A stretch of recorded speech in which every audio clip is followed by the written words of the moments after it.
On va travailler avec le ministère des Collèges et Universités pour proposer la loi sur l'éducation postsecondaire abordable qui attribue 50 milliards de dollars pour élargir l'aide financière.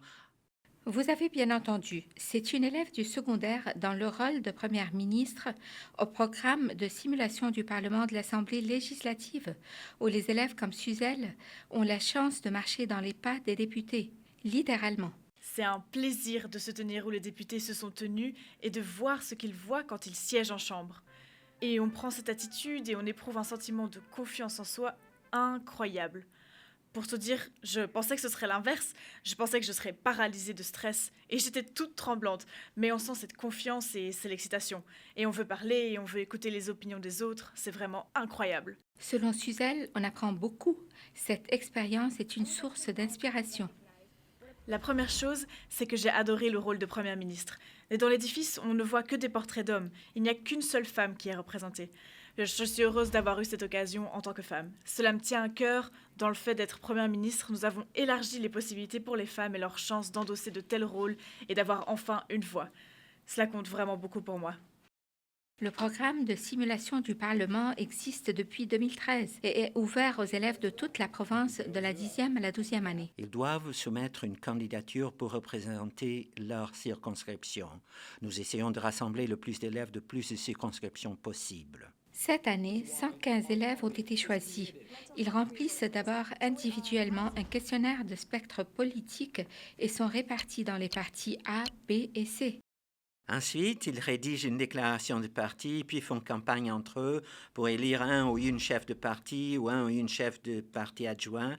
Et enfin, ils peuvent commencer à travailler sur leur projet de loi. Notre projet de loi est sur l'agriculture durable. Nous demandons au ministère de faire la promotion des marchés de producteurs locaux et des produits locaux pour aider l'économie, créer des emplois et réduire les coûts. Notre projet de loi est sur l'agriculture durable pour encourager de nombreuses pratiques agricoles. C'était intéressant d'équilibrer les enjeux économiques et environnementaux pour produire le meilleur projet de loi possible. Nous sommes le parti d'opposition, donc pour faire adopter un projet de loi, il fallait proposer quelque chose que d'autres personnes accepteraient. C'était un exercice intéressant d'essayer de convaincre d'autres personnes de nous soutenir et d'être prêts à faire des changements. C'était une super expérience d'entendre l'avis de nombreuses personnes. Et maintenant, la parole au chef de l'opposition officielle. Jacques a été choisi par son groupe pour incarner le chef de l'opposition, le parti B, et à l'âge de 15 ans, il est l'un des plus jeunes participants. J'adore la politique et j'aimerais faire carrière dans ce domaine et pouvoir mettre en place ce genre de choses. C'est un rêve devenu réalité. Ils sont vraiment très impressionnants. Il faut les écouter parler. Ils ont 15 ans et on se dit « Waouh, je n'étais pas comme ça quand j'avais 15 ans ». J'aime m'impliquer dans la vie de ma communauté. Je pense que ce programme m'a appris énormément de nouvelles choses. En plus, il me permet aussi d'apprendre comment fonctionne la politique et le gouvernement. Une partie du programme couvre le processus d'adoption d'un projet de loi. Rien que pour adopter une loi, ça demande énormément de travail et beaucoup de temps. Tous ceux qui sont pour la loi sur les compétences, veuillez vous lever et rester debout jusqu'à être nommé par les greffiers.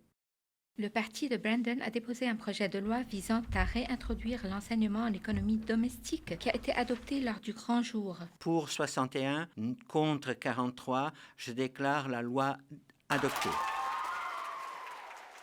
Nous nous assurons que les Ontariennes et Ontariens, en particulier les jeunes, soient correctement préparés à mener une vie productive. Même si le parti C a le moins de sièges, son projet de loi a été adopté car le programme autorise le vote libre. C'est plus amusant, ça permet aux élèves de voter comme ils le veulent. Ce n'est pas un vote de parti. De cette manière, ils doivent tâcher de convaincre les autres de l'importance de leur projet de loi pour la province, comment leur aider est utile à la province. Et c'est très intéressant, car cela doit rester non partisan. Alors, ils doivent parler de politique et entraider tous les aspects, mais sans réellement prendre parti, car notre programme est non partisan. Donc, c'est une bonne occasion pour eux d'apprendre la différence et de rester concentrés sur le sujet à l'étude. Brandon était ravi de découvrir les rôles non partisans pendant les séances de réseautage rapide qui ont précédé leur session en chambre.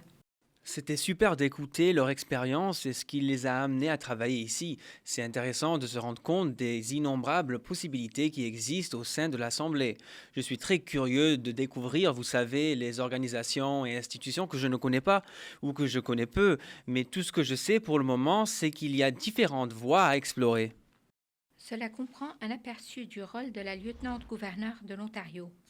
Je suis très contente de voir tellement de jeunes curieux et intéressés. Elle est une réelle source d'inspiration. Elle est vraiment incroyable et j'ai adoré pouvoir l'écouter. Selon Suzel, ce sont les liens qu'elle a tissés qui comptent le plus pour elle. C'est comme une nouvelle famille que j'ai rencontrée ici. Et ce serait vraiment formidable de pouvoir faire ça tous les ans. C'est vraiment génial. Et j'adore la famille que je me suis faite ici. Amanda Cupido pour l'Assemblée législative de l'Ontario.